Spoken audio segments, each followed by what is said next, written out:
Lakeland Currents, your public affairs program for north central Minnesota. Production funding for Lakeland Currents is made possible by Bemidji Regional Airport, serving the region with daily flights to Minneapolis-St. Paul International Airport. More information available at bemidjiairport.org. Closed captioning for Lakeland Currents is sponsored by Nisswa Tax Service, tax preparation for businesses and individuals. Online at nisswatax.com. Hello again, friends. I'm Jason Edens, your host of Lakeland Currents. Thanks for joining the conversation, and thanks for your ongoing support of Lakeland Public TV. We all do a really good job of highlighting our regional assets and attributes, but we have a responsibility to do an equally good job having candid conversations about our most pressing and urgent issues, and that's exactly what we're going to do today. According to the Rising Hope Foundation, someone becomes a victim of human sex trafficking every 30 seconds. Here to help us better understand the sobering extent to which human trafficking is a problem in our region is Jessica Burkham, board chair of the Rising Hope Foundation, a nonprofit based in Park Rapids that works to end human trafficking and support victims. Jessica, thank you for making time for our conversation. Oh, thank you for inviting me. It's very exciting. I appreciate it. Absolutely. Well, first and foremost, I suspect that our viewers will be as equally shocked as I was to learn about this issue and the extent to which it's present in our region. So, to what extent is human sex trafficking a problem in Minnesota?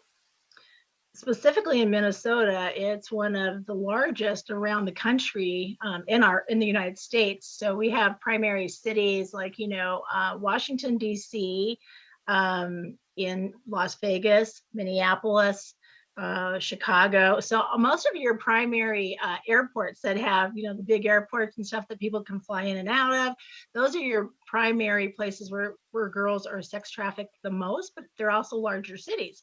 In Minneapolis, in Minnesota alone, but down in the Twin Cities, at least it was recorded, when you hear that every 30 seconds, I mean, that sounds like an outstanding number. It is an outstanding number. And then another number came up just recently that Minnesota within the last 2 years had over 5,000 adolescent females. And it didn't have statistics on males. Between the ages of 12 through 17 that were taken into sex trafficking.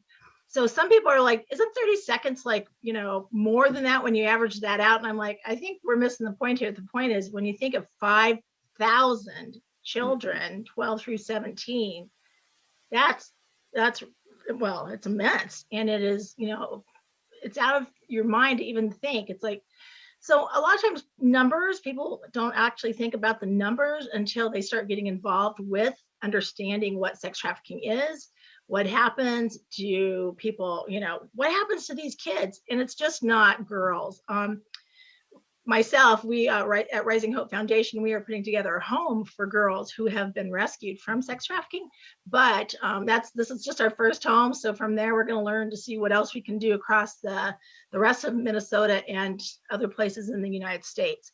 But the positive thing about what's going on that I have found since I've joined, and it's been about 4 years, is that when I first started, people would say, it doesn't happen here. And no, that happens somewhere else. Or really, that was back in biblical times. And it's like, well, not only we're just talking sex trafficking today. Human trafficking is by far even greater numbers.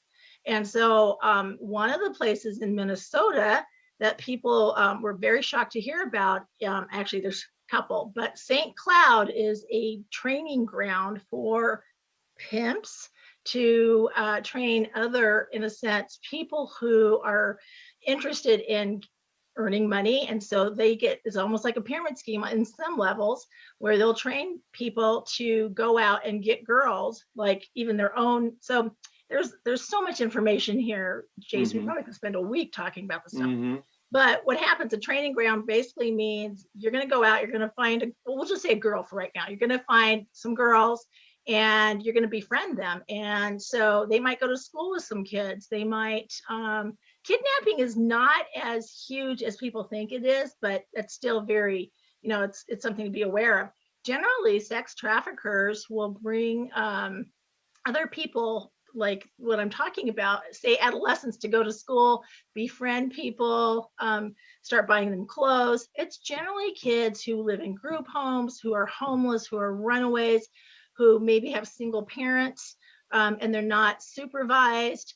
And so what happens is they establish relationships. It's usually a trusting type of relationship. And then what happens is that the girls become 100% dependent on these people. And then once they lure them in, their whole world changes. And that's the sadness, because what they knew was, oh man, I've got a friend, this is what's going on. So that's one scenario. Yes, some kids do get kidnapped, absolutely. The malls, just recently, Bemidji, I live up in Park Rapids, but Bemidji, some girls put out some signals to other girls on Snapchat, which I thought was great, that says, don't come to Bemidji, or girls, be careful. There are 5 cars that have been identified as picking up girls today. So Bemidji is a huge place for sex trafficking. Then what most people don't understand is, from there, where do we take these kids? Where do they go? If it's human trafficking, it usually means they're going out of port in Duluth. And people are like, well, how would they even get them, onto the ships? Well, I will tell you that money really speaks to a lot of people. And at some points, we know that girls have been, or boys, whoever, have been caged and sedated in these cages, and then they're brought onto the ships and like cargo, and then whatever, their sail away. We don't know where they end up at, but there are people in between who are getting paid to not say anything and to let them come in. And people will say, that's false. Well, no, it's been proven. The sadness about it all is many girls, when they're rescued, don't want to talk about it for fear that they're going to continue to be found, be hurt. Again, there's just so many things that happen. Other people who are often taken into sex trafficking or lured into it are Native Americans, and are people who are also, I was going to say, the African American females are not as much. It's more Caucasian, and then Native Americans, and then African Americans. That doesn't mean we're leaving out Asians or any other type of ethnicity. It depends. So in Minnesota, I'm going to come back to Minnesota, it was recorded, and a lot of people are doing research, which is fabulous, but the most requested female is blonde and blue eyes, and you get them from northern Minnesota. Well, this raises so many questions, and you're right. We could certainly talk about this for quite some time. You touched on something that I did want to ask you about, which is, how is this issue of human sex trafficking related to another issue we see across the continent, which is missing and murdered Indigenous women? Yeah, right. So number one, I'm going to start with the Native Americans. What is incredibly sad about the question you just asked is there are many, many, many Native American adolescents and female adult women who are missing, but they don't know their names. They don't have anything to track them. I know, right? I'm seeing your face. There's no tracking. It's they're on the reservations and they're taken. And they don't even know. There no names are given. So there's money being exchanged for these women and adolescent and children. I'm not leaving out children. Because when I said the adolescents who are female and blonde from northern Minnesota, many children are also asked for as well, just not blonde, but across the board. And so you have a number amount of people who, when you're looking at ethnic groups too, what people want is they can go online, they can, say to people what they want. There are so many ways to go out and ask for things and find it. And I can't even tell you all those. Obviously, if I did, then we would put an end to sex trafficking. That would be great.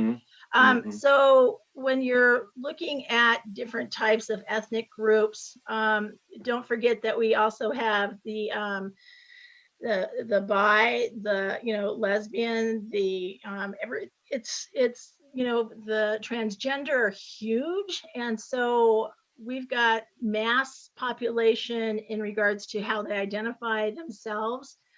They are also a population in a sense that is picked predominantly for sex trafficking. So it's kind of a hard question to answer, Jason, because there's so much that goes with that question. So I don't know if you want to define that a little bit more, or what other thoughts are, going through your head, because the reservations are actually who I worry about the most, because many, many, many women across the United States are missing.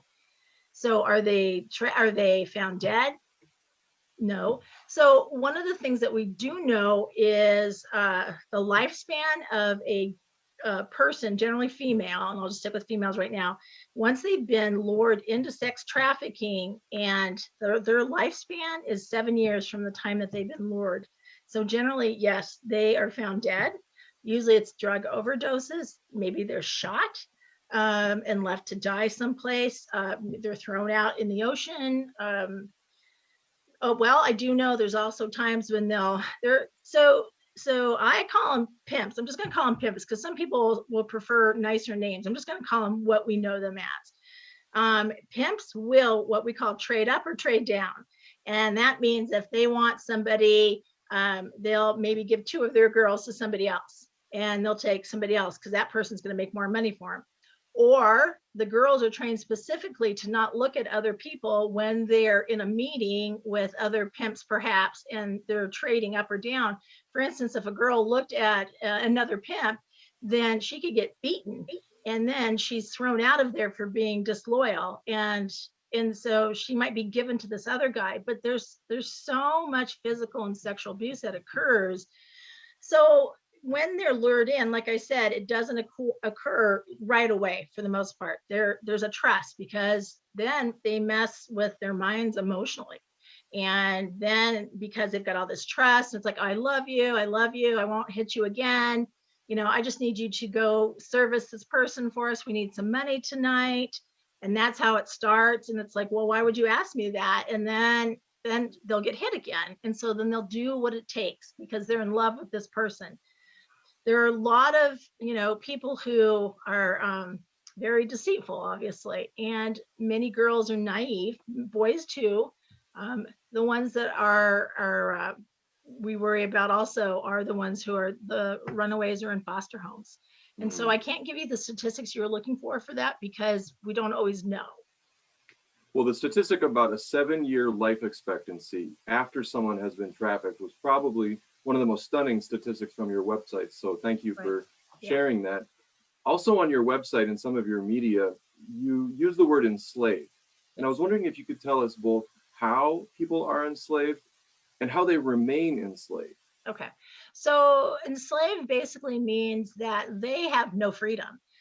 They might have the ability to do a few things if they've been with a pimp for a long time and have gained their, they're trustworthy in a sense. But generally they have no money, they have no cell phones. And if they are given a cell phone, it's generally, they go out with other girls and they have, for instance, they're going to have a girl who's the pimp's main person, kind of like, directing the other girls. So there's going to be somebody with them so that they can't escape. So they'll have a cell phone and, they'll talk to the pimp or whatever, something goes wrong. So no phones, no money. Sometimes they won't get fed.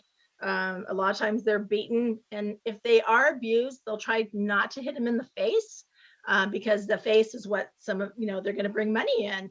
And so they have it all calculated as to being enslaved means is you are mine, I own you, you'll do whatever I tell you to do. And it's because they give up after a while, and then they oftentimes are given drugs and alcohol, so then they become addicted. These girls, young adult women, they don't get medical care. Many times they'll have STDs, and their dental work, their teeth are missing. They've been hit enough times. Some of them have been shot, stabbed. There's just a variety of things that happen, and it is true. It does happen. It happens in the small towns here. So like in Park Rapids, we know that we're a byway up to Duluth as far as going up through Walker and, then up there. So vehicles and other trucks, whatever you want to call it, whoever is transporting will take the back roads rather than the main highways a lot of times. So, because you can stop, no one's going to question you. And again, not a lot of people believe you. What some That's, people are like, oh, go ahead. What are you going to oh, say? please, No, I please. was going to say, so a lot of people say, well, how do you know if you're going to come across somebody that might be trafficking, a girl? So we happen to have a meeting in a small town, and I'm not going to name the town, with, actually, I wasn't there. Our executive director was there with some other people.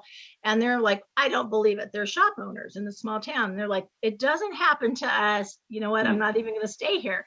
Well, 2 weeks later, we get a phone call, and one of those ladies said, I believe it happened in my store. So we're like, well, what happened? So she wanted to meet with me and Vicki again. And we went back and met with her. And she said, this girl came in. She was, her face was really like, down and out, like downcast. She was thin. She looked like she needed food, even water. And she had 2 men beside her, and they wanted her to have lingerie. And what they did is she had to go in and try the lingerie on and show them. And the lady did not feel comfortable with that at all. And then she started to hear what Vicki and the other people who had met with them prior, the 2 weeks prior, had said about clothing. So they'll go in and they have no money, they have nothing, and these men are buying them clothes. Well, that's not even clothes, it's lingerie. And so she said, I didn't know what to do. And now she knows what to do. And it's like, if you can take, pictures of them, if you can take a picture of their, license plate, call it in immediately, tell them what you think. The wonderful thing about your area in Brainerd and that whole area right now is that more and more awareness has come on. I don't know if you remember, but a few years back, there were several men who were charged and, sentenced because of sex trafficking. And many of them were businessmen.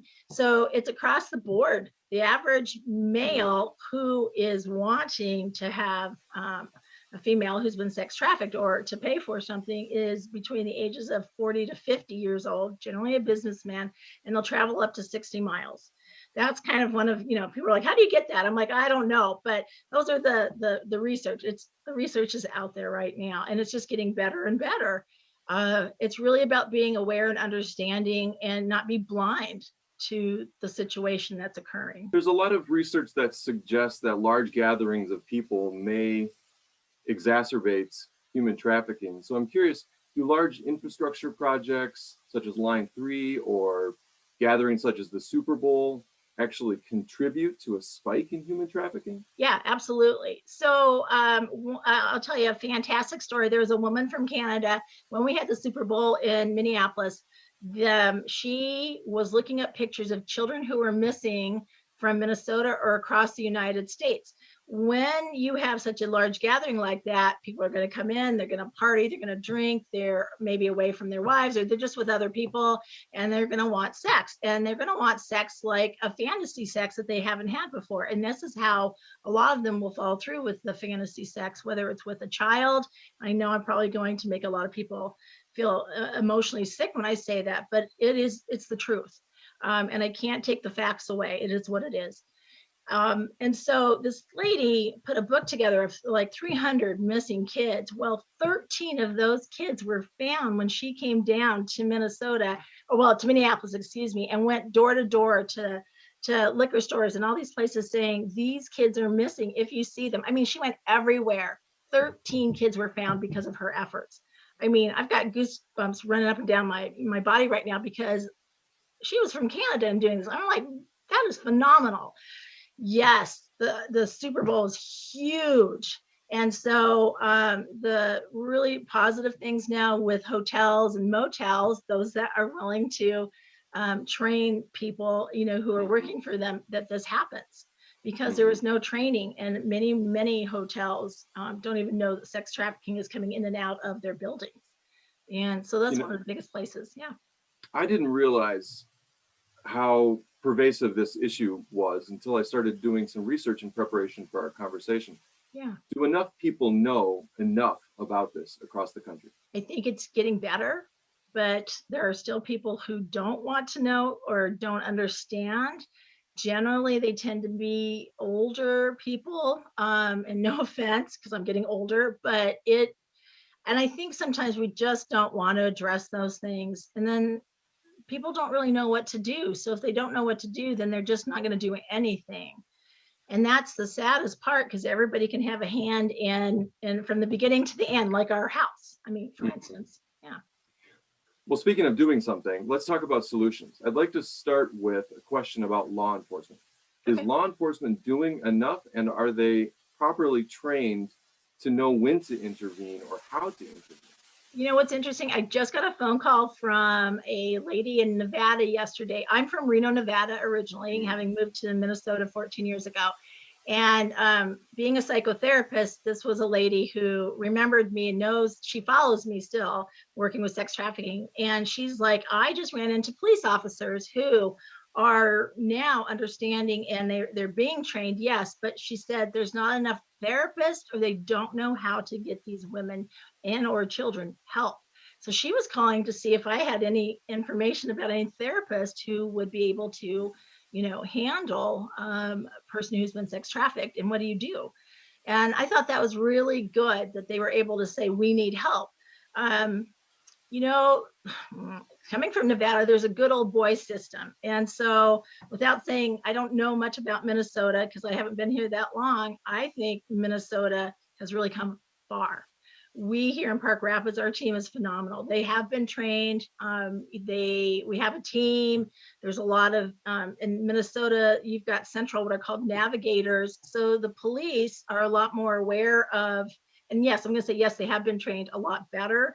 Everybody can be trained, and I mean everybody from the dispatch person, to, I don't know, lead investigators, it can be trained. So that goes for anybody. The wonderful thing about a system that came out was the no wrong door policy, which means when girls are caught, they're not called prostitutes. They used to be referred to as prostitutes and then charged as a prostitute, rather than being seen as a victim of sexual offense. And so that has really changed the doors. And that's why it's called no wrong door. Even for girls up to 21, now to 24, will not be charged as prostitutes. They're going to be, seen as victims and then given help. And generally that means we go to medical help. Then we have what are called navigators, and navigators are trained to help place, and I'm just going to stick with adolescents for right now, but there are more places for young adult to adult women to go to now, which is really, really good. But there's not enough places for adolescents. One of our own, did you see on our website, did you hear, our video? Okay, so with that video, at the time, she was a navigator. And one of the things that Naomi said is that she had to find places for kids to sleep, sometimes on her office floor. Trying to find even a foster home that has an emergency bed. And many people are scared that if these kids are going to be placed, that then their pimp is going to come after them. And I used to think like that as well. And most research is now showing they're just going to go get some more girls. Unless there's a specific reason and relationship, that generally they don't need to be scared. The biggest issue is us not having enough placement for these kids once they are out of once they're medically released. Then what do we do? So yeah. Well, law enforcement may be adequately trained, but is this enough of a priority? And why aren't more perpetrators being brought to justice? Like I said, I don't think we have enough time to talk about our government itself because it starts from the top, and we have a lot of people in our government who actually are involved in using girls who have been sex trafficked, and I'm not going to get into all those names. You've probably seen a lot of, information about certain, rich or wealthy or political people over the last few years. I do think it's becoming more and more. The problem is they become sneakier and sneakier as to how they're going to market these girls or guys. So as soon as we start to take action, I will say though, we have come a long way to even get them charged and prosecuted. Many of them don't get very long. They might get probation.